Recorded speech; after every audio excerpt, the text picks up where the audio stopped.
Hi friends, എല്ലാവർക്കും നമസ്കാരം. സാധാരണ നിങ്ങളുടെ ഉറക്കം എങ്ങനെയുണ്ടെന്ന് ചോദിക്കുമ്പോൾ കുറെ പേര് പറയാറുണ്ട്, ഞാൻ സുഖമായി ഉറങ്ങി, നല്ല കൂർക്കം വലിച്ചിട്ടാണ് ഞാൻ ഉറങ്ങിയത് എന്നൊക്കെ പറയാറുണ്ട്. ശരിക്കും കൂർക്കം വലിച്ചുറങ്ങുന്നത് സുഖകരമായ ഒരു ഉറക്കമാണോ എന്ന് നമ്മൾ ചിന്തിക്കണം.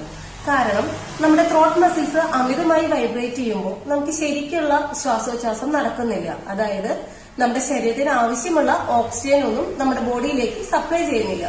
അങ്ങനെയുള്ള ഉറക്കമാകുമ്പോൾ അതിനെ ഒരുപാട് മറ്റു അസുഖങ്ങൾ വരാനുള്ള ചാൻസസ് കൂടുതലാണ്.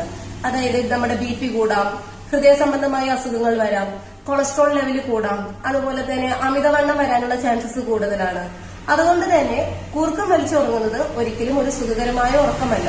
നിങ്ങളുടെ അറിവിൽ നിങ്ങളുടെ ഫ്രണ്ട്സ് ആരെങ്കിലും കൂർക്കം വലിച്ചുറങ്ങുന്നവരാണ് എന്നുണ്ടെങ്കിൽ അവരെ ഇതിന്റെ കീഴിൽ ഒന്ന് മെൻഷൻ ചെയ്തേക്കൂ.